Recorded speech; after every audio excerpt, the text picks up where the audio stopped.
Coming up on 2020 on ID, 3 young women in search of adventure. She wanted to travel and teach. And the allure of Tokyo. This is my house where I live in Japan. And she embraced it fully. She absolutely loved it. Then, I said, I just feel something's terribly, terribly wrong. all 3 women murdered. You know, it's the worst news any parent can get. It's horrifying to think that another family is facing what we had to face. And 3 families struggling to uncover the truth. My daughter didn't come here to be murdered. She came here to help. We were over there on our own. No embassy, no police, nothing. Can they find the killer? I was sitting 8 foot away from the man who murdered my sister. And will there be justice? It's unbelievable. Nothing can prepare you. Vanish in Tokyo. Welcome to 2020 on ID. I'm John Quinones. Losing a child is one of the deepest wounds a parent can suffer. Losing a child to murder is even deeper. For the 3 families you're about to meet, the tragedy of losing their daughters was compounded by the fact that the murder occurred on foreign soil and a very foreign culture, Japan. Who were the women associating with? And why was it so difficult for the families to get answers? First, for Lindsay Hawker, going to Tokyo was meant to be an adventure. But as Elizabeth Vargas first reported in 2008, fate would lead Lindsay into the darkest of traps.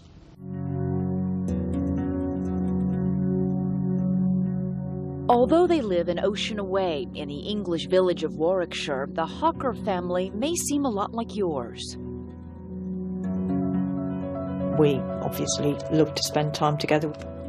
You realise what things in life are important, and your love for your family and each other is definitely the most important thing. Even when we got older, we still went on holidays together, the 5 of us. We was a very close family. The Hawker family had 3 daughters. The first to go out on her own was 21-year-old Lindsay. She was a young woman, an intelligent woman. She was going out in the world of work, and we were very proud of her.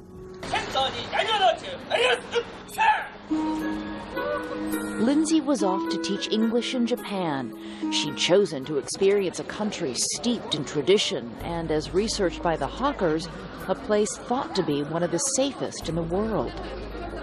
Going abroad on her own, she needed to be as safe as she could, really. And I think Japan was a whole different culture for her, and I think it was fulfilling a need that Lindsay had. She wanted to travel and teach. Had any of you or any member of the family ever gone to Japan? No. I didn't really want her to go either. I was quite reluctant for her to go just because I didn't want her to leave me. We were that close that the thought of her going away for that amount of time, I was sort of quite apprehensive. Obviously, as parents, you always have concerns for your children. We wouldn't be human if we didn't. It's just hoping that they'll be safe and that they'll be able to manage their finances and that they, will be able to look after themselves, really. But the thousands of miles between them were trumped by modern technology, and Lindsay was constantly in touch. This is my house where I live in Japan. But she would either speak or text. She used to email me. We heard from her almost every day. And what they heard was that Lindsay was having a ball. She wouldn't stop going on about how lovely the people were, how respectful they were, just a completely different way of life, and she embraced it fully. She absolutely loved it. Quite an adventure for her. Yeah, I realised, she made the right decision for herself, definitely, and I'm glad she didn't listen to me. I wish she would have listened to you. The family's shared pleasure at Lindsay's Japanese experience came to an abrupt end on a Sunday when communication from Lindsay suddenly stopped. I emailed her and I didn't get a response, and so I texted her on her mobile phone and didn't get a response. As the day turned to evening with no word from Lindsay, the Hawker household became increasingly concerned. And I said, I just feel something's terribly, terribly wrong. I couldn't sleep. I was up nearly all night. And the anxiety the Hawkers felt that night would only multiply the next morning. I got a phone call from her employers. to say that she hadn't reported for work for 2 days. Now, that was not like Lindsay at all. So we then contacted the embassy in Japan, and at that point she was filed as a missing person, and that was on Monday lunchtime. She was gone? Yeah, I remember, like, just collapsing. And I felt really upset because she was my little sister. I remember thinking, I was sick, I was physically sick. I don't think any other parent or sister can understand what it was like to get news like that. It's the worst thing what can happen to any parent. You yourself are a parent, you know that. You know, it's the worst news any parent can get. Lindsay had disappeared in a crowded and mysterious foreign culture, a world away, and the Hawkers made immediate plans to go there. You've just got to find your child. Anything else in your life doesn't matter, you've just got to find them. The Hawkers' fears were intensified because the family could clearly remember the nightmarish, high-profile case of Lucy Blackman, another 21-year-old British woman who vanished in Japan. Lucy's father was quick to get in touch with the Hawkers. Tim Blackman has offered us lots of advice and help. He's been very helpful. He's a very kind man. It's a terrible fraternity you're part of. That, and yet the experience from another family with a similar loss can help in sometimes those dark days. Nothing can help us.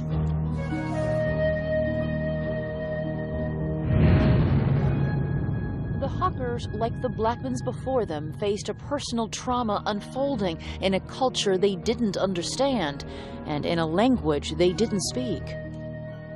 We see echoes of what we were dealing with shining through the Hawker investigation, and I kept finding myself either up a blind alley or a door that wouldn't really open. It's horrifying to think that another family is facing what we had to face, and in such similar circumstances. 7 years earlier, Lucy's sister and father had rushed to Japan to help find her. Their first strategy had been to get the Japanese press on their side.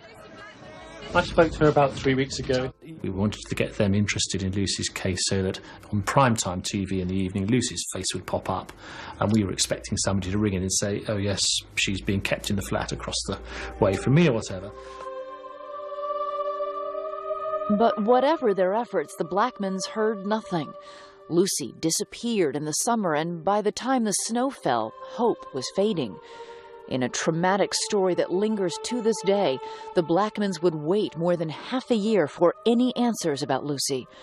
For Lindsay Hawker's family, things would move much more quickly, but with a stunning similarity. Lindsay was a beautiful girl, so was Lucy Blackman. You know, they both had dreadful, dreadful crimes committed upon them. What happened to Lindsay and Lucy? Their families find out when we come back.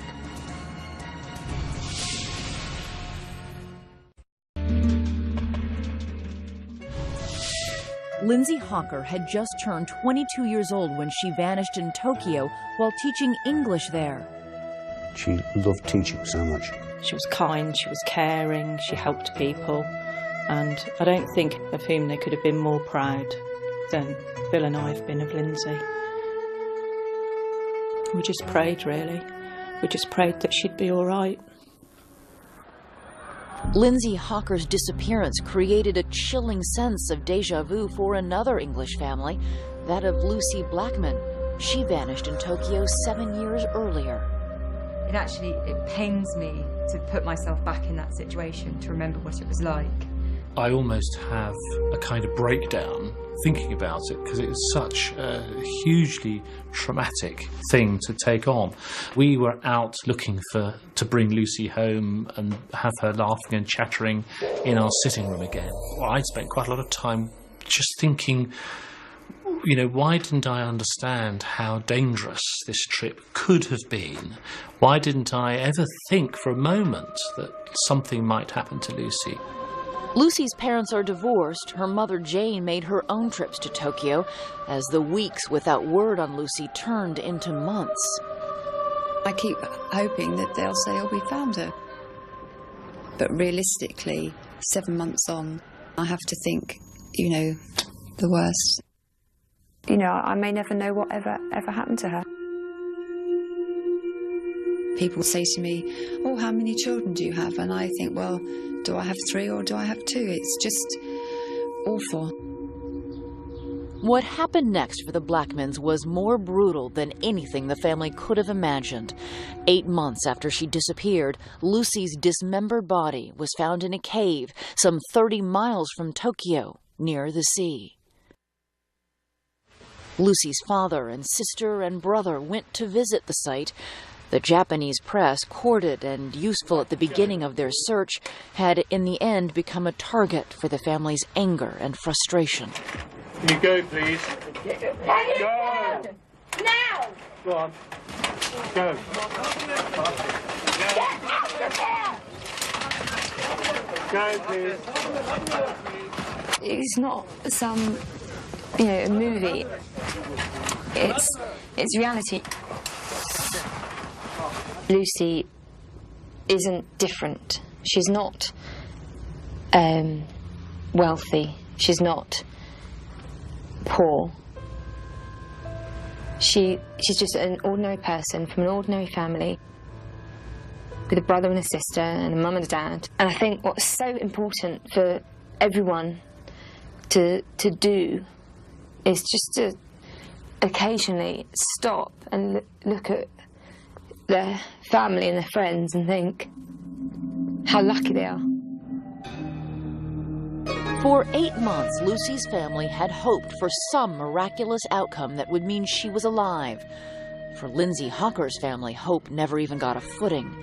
Just the day after they heard she was missing, authorities came to the house to tell the Hockers Lindsay's body had been found, in a way that could only mean she was brutally murdered. My world stopped when I found that she died, but then my world stopped twice when I found out she'd been murdered and that she'd suffered pain. Do you remember it the same way, Lisa? Yeah, it's just awful. Awful. I wouldn't wish it upon anybody. Those feelings and emotions I never want to experience ever again. Mr. Hocker? Mr. Hocker? Lindsay's father flew immediately to Japan. My daughter didn't come here to be murdered. She come here to help people. She come here to teach. He'd gone there to bring back his daughter's body. I asked him to go and bring her home. Just promised that he'd bring her home. I had to go and identify my daughter and formally identify her, which again was not good. You know. That must be... It was dreadful. Her face was just a complete mess, but I knew it was Lindsay. And she had no hair. Her hair had been shaven off. And she had very long hair. She had hair down to here. She had beautiful natural hair. How did my daughter die? Immediately they didn't give us the answers because the chief officer didn't know them himself. Those are hard questions to ask because you're asking about the final moments of your child's life. And in this case, you know that they were awful. They were awful.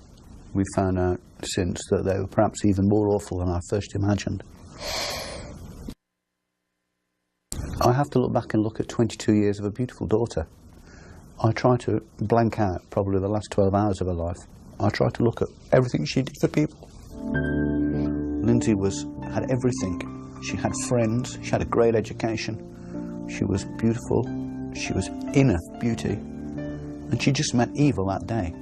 She just met the most evil thing in the world.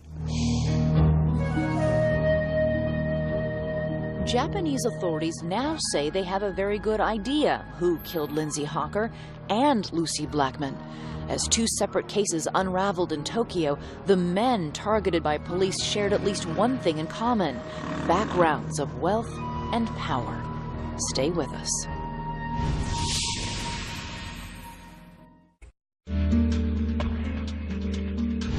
Two families traumatized by the disappearance of their daughters in Tokyo. Now they know the awful truth. Authorities have found the mutilated bodies of Lucy Blackman and Lindsay Hawker. But for the families, that's not enough. They want answers, and they also want justice. Here again, Elizabeth Vargas. In contrast to American and British authorities, Japanese police share very little information with the victim's family. It's heartbreaking.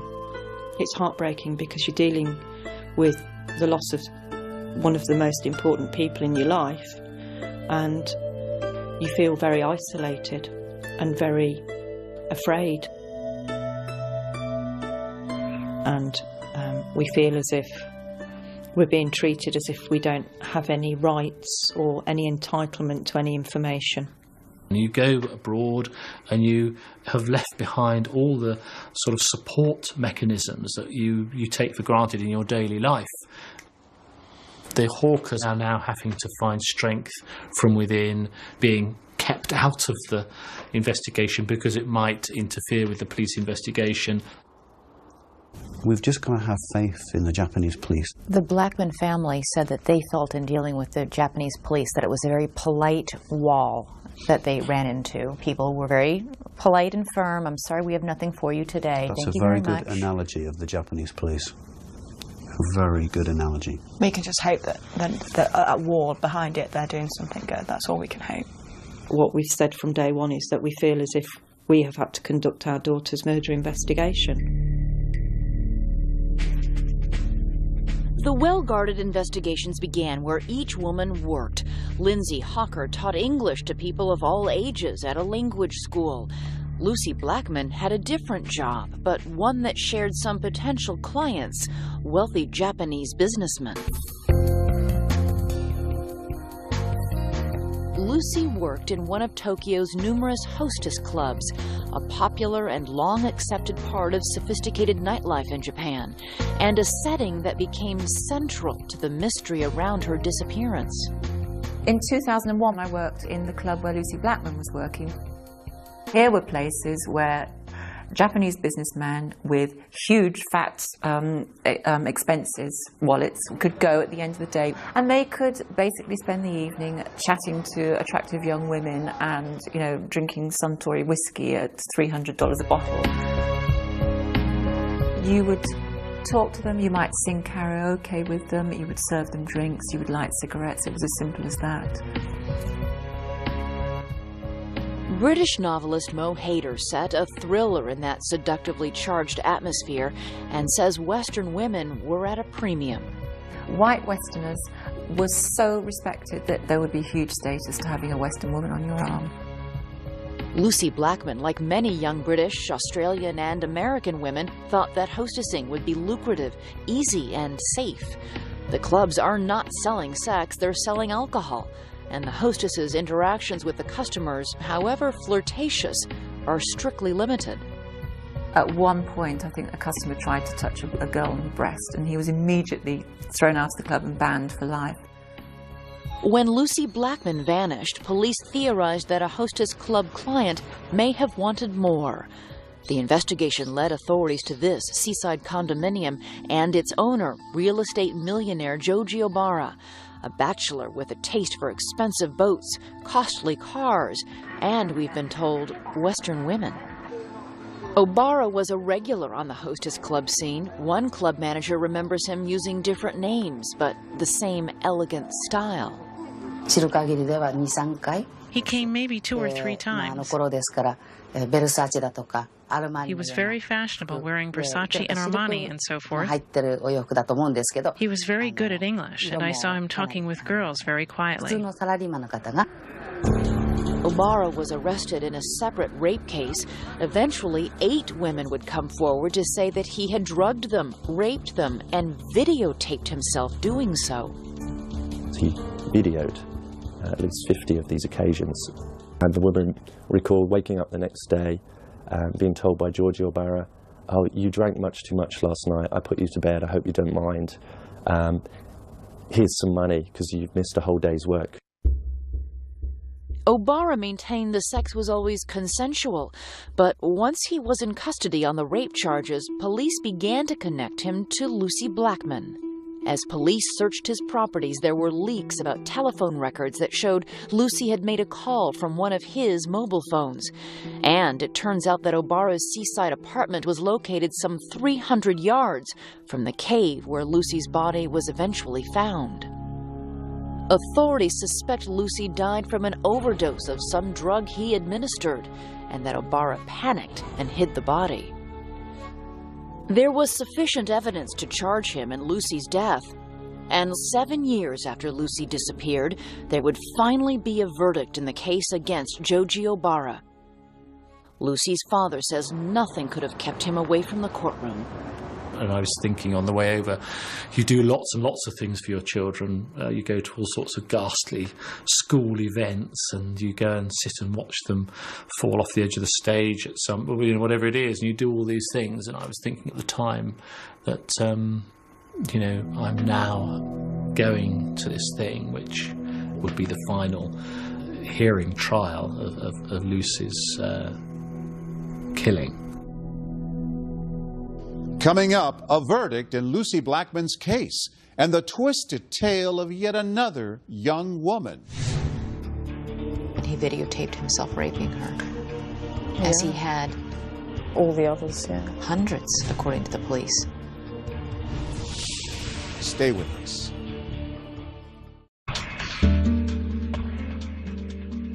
Two young women, perfect strangers, have vanished in Tokyo.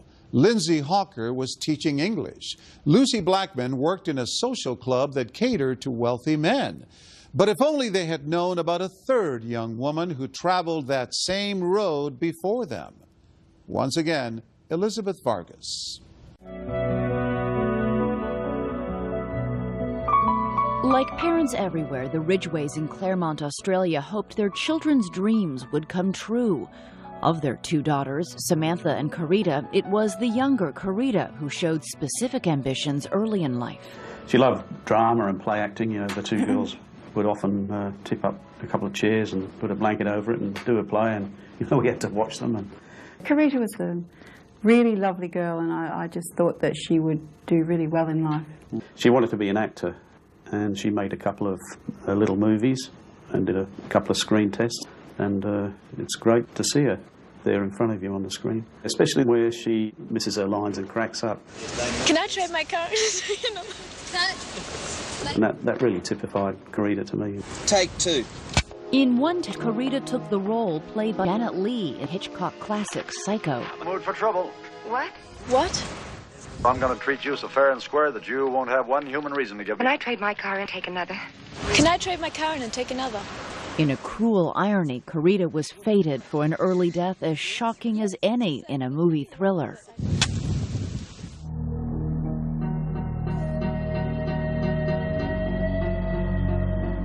When she was 21, Carita left for Tokyo to earn money for acting school. Her sister Samantha was already teaching English there, and Carita wanted to do the same. I said, just come stay with me and, we'll get you a job. There was nothing open at the time, so she just took a job that was in the newspaper. You found a job as a hostess at a club? Right, working in a hostess club. Carita worked at a club in the Ginza, Tokyo's most expensive shopping area. It felt upscale and safe. We didn't have a lot of idea about what it was. I mean, we knew that it was like talking to customers, serving them drinks and chatting. And we thought, that seems pretty harmless. Carita seemed to think it was just a laugh. It was also a job that left opportunity for sightseeing, and Carita's time in Japan was a happy one, until the night she never came home, and the phone call that came the next day. It was the hospital calling me to tell me that Carita was in the hospital suffering from food poisoning and that I should come down straight away. When you got there, what did they say? A Japanese guy by the name of Nishida dropped her off, and she was unconscious or semi-conscious, couldn't speak. Samantha was told a man calling himself Nishita left Carita at the hospital after telling doctors she had a violent reaction to bad seafood. Samantha was also told her sister's condition was increasingly dire and that Carita's liver was failing. They were trying to guess how she had sustained, liver damage. But the doctors weren't saying this is foul play? Not at all. They thought it was hepatitis E, something she drank or ate while out with this fellow. The mysterious Nishida. Right. I asked her who this Nishida guy was, and I asked her what happened. She couldn't answer anything. All she did was put her hand out. She just wanted her hand held. Of all the questions Carita wasn't conscious enough to answer, the most disturbing centered on Mr. Nishita. Carita had a fiancé back in Australia. She wasn't dating, and she lived with her sister, who was immediately suspicious. We didn't even know why she would have gone out with him. What were you thinking? What were you imagining? Oh, I thought he gave her drugs. I thought he did something. I didn't know what he did. When Carita's parents arrived in Japan, the family's requests for an investigation into the mysterious Mr. Nishita were, they say, ignored by both the Australian embassy and the Tokyo police. We were over there on our own. No embassy, no police, nothing. We were relying on the authorities to do whatever authorities do. They weren't doing any of it. And you were also going through trauma and grief of your own. It's hard to think straight. I couldn't, and it was really difficult. I could hardly talk. Carita's condition, whatever its cause, became the overwhelming concern. She had suffered complete liver failure and was put on life support, and days later, she was brain dead. We were just so shattered. Nothing can prepare you for that. So she'll have to be on life support forever. So at that point, the family made an excruciating decision, I'm sure, to turn off life support. Mm-hmm. Yeah. And we reunited. We decided, we can't keep her like that, so just turn it off and let her, die peacefully, which it was, very peaceful. Carita Ridgway was cremated on the day before her 22nd birthday, and her ashes were brought back to Australia. That was in 1992, and whatever peace the family made with it over time was shattered 8 years later. The disappearance of another woman working as a hostess, Lucy Blackman, would unite their families in a devastating bond when authorities delivered some shocking news. They had discovered that the man who killed Lucy Blackman also was responsible for Carita's death. The man the Ridgways had known as the mysterious Mr. Nishita was really Joji Obara, the same man, authorities say, who killed Lucy Blackman. Among the evidence against Obara were boxes and boxes of videotapes showing him raping both Japanese and Western women, among them an unconscious Carita Ridgway. And there was a diary note that read, "Carita Ridgway, too much chloroform." Authorities said Carita had most likely died not from food poisoning, but from a fatal dose of chloroform administered by Obara. When I heard about it, I was just sickened again, physically sick. I was so angry. I was so angry. I'm still so angry. Do you think that perhaps if the doctors in Tokyo had known when your sister came in the terrible state that she was in, that she was suffering from chloroform overdose, they might have been able to have saved her life? Yes, I think so. There are antidotes to chloroform poisoning. You have to do it quickly, though. Otherwise, a person dies from liver and kidney failure, which is what happened to her. Exactly what happened to her. There was evidence given by two girls, those girls at the club, that he had offered her a lift, and so they thought he had chloroformed her in the car and just carried her from the car to his apartment. And once he got her into the apartment, he videotaped himself raping her, as he had all the others, hundreds, according to the police, hundreds of others. It's a huge number, huge number. 20 years worth. It's hard to fathom. It's unbelievable. The fact is, if police had listened to you in 1992 and investigated this man, Lucy Blackman, and God knows who else might still be alive. Absolutely. They could have caught him then. They could have caught him then. 15 years after Karita Ridgway died, 7 years after Lucy Blackman's body was found, their families would hear the verdict on the man charged with killing both their daughters. That startling conclusion and another family's beginning struggle as a second man emerges when our story continues.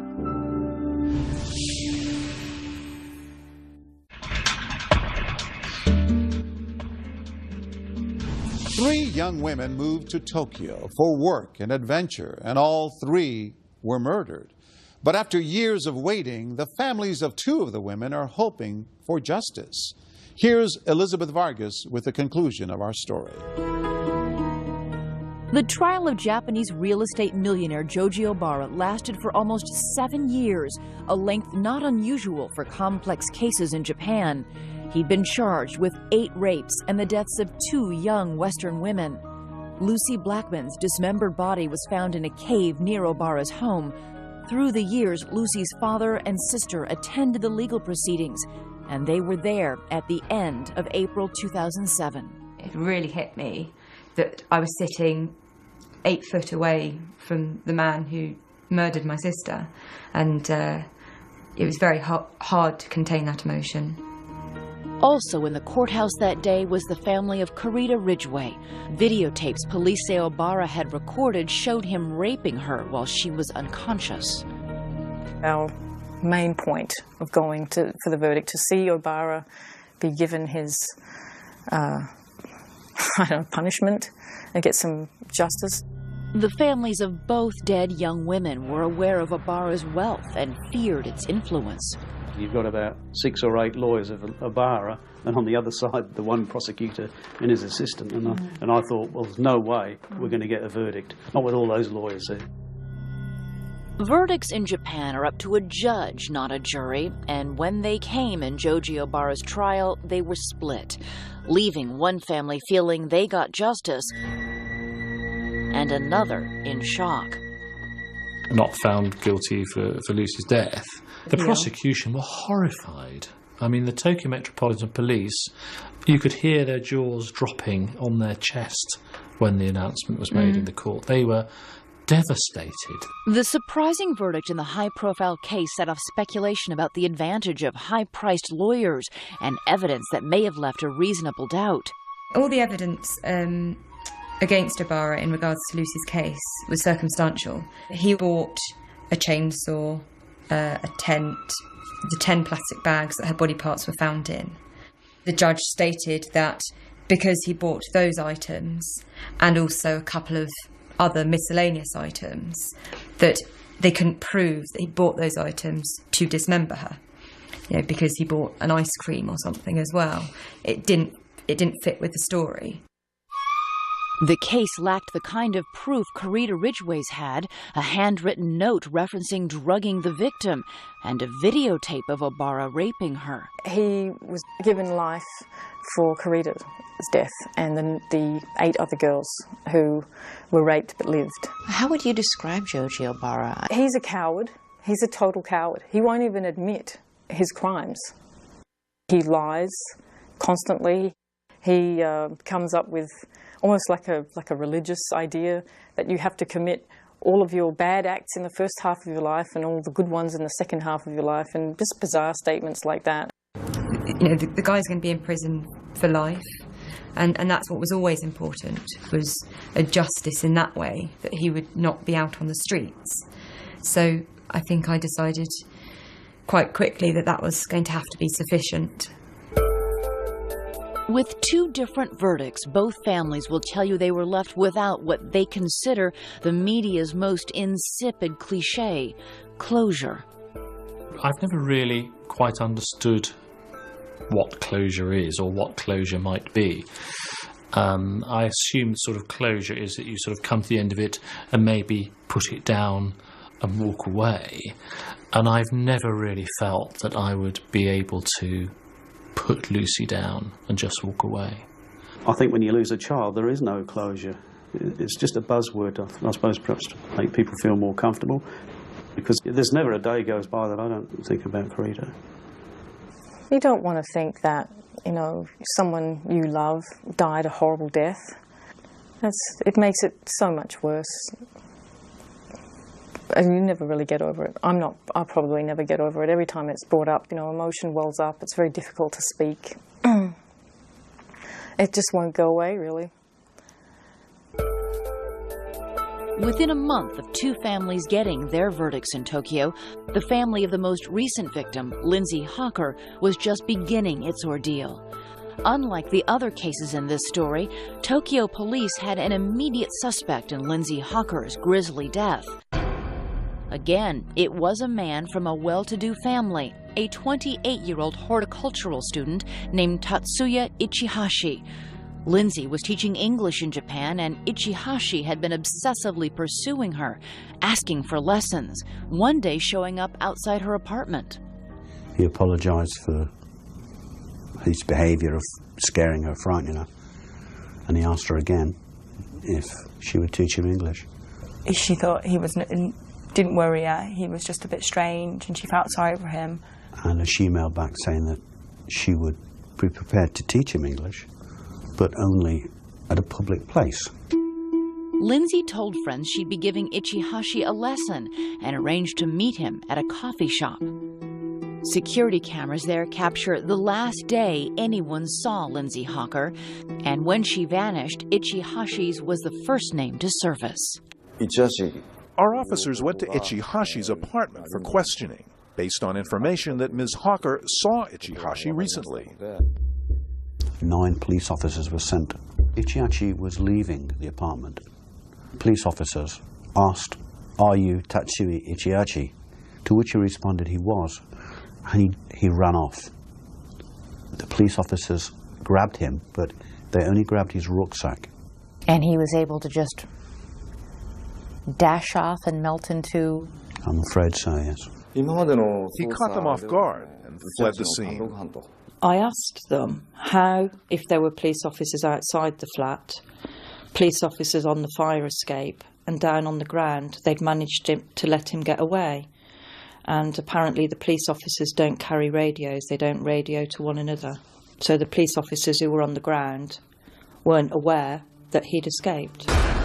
What happened next was the bombshell in the case. Searching the apartment Ichihashi occupied, police found Lindsay Hawker's body, bruised and with her head shaved. She was buried in a mixture of sand and chemicals to help decomposition in a bathtub on the balcony. He hasn't just brutally murdered her. He's left her on his balcony to rot away, and then I suppose he would just dispose of what's left eventually. He was going about his normal routine. He was going to the gymnasium, the police tell us.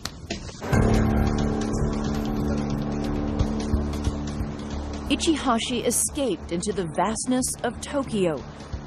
Police think he may be working under a false ID, living as a street person, or in disguise. And they told us finding him is a top priority.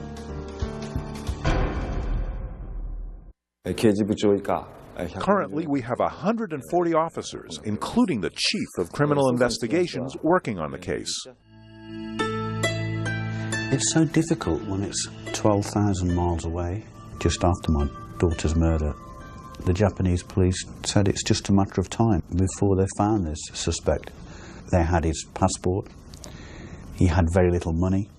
Ichihashi comes from a very well-to-do family. His father's a brain surgeon.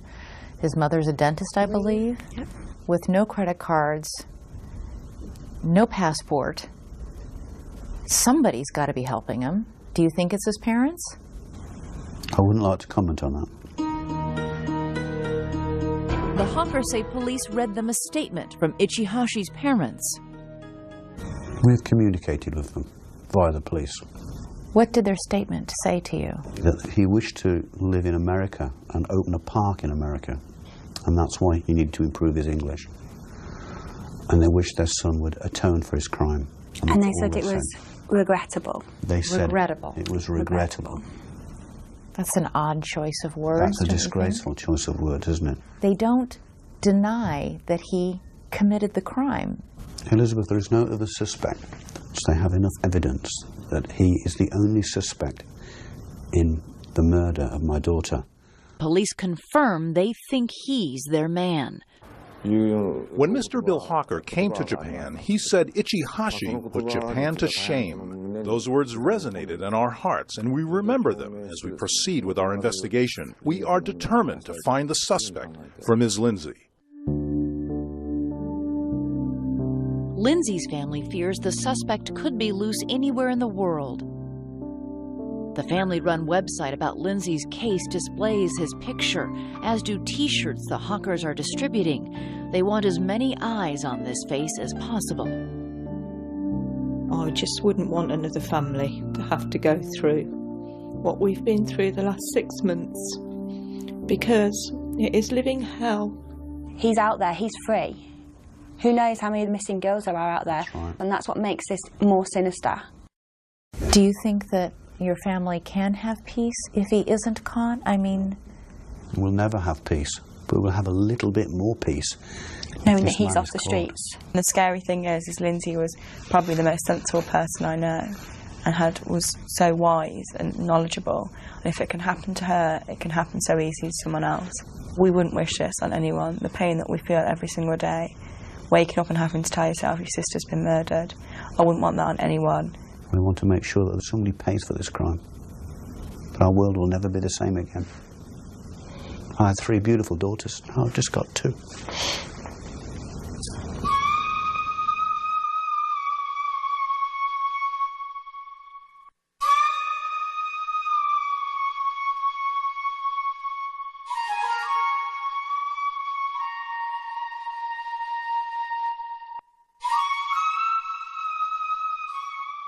There was finally a little comfort for the Hawkers. After a 2-year manhunt, Tatsuya Ichihashi was arrested in Osaka. He had eluded authorities in part by undergoing plastic surgery. At his trial, he confessed to killing Lindsay Hawker and was convicted and sentenced to life in prison. As for the Blackman family, Japanese prosecutors later appealed Joji Obara's not guilty verdict in the death of Lucy. He was retried and found guilty in the abduction and mutilation of her body. I'm John Quinones. Please join us next time for another edition of 2020 on ID.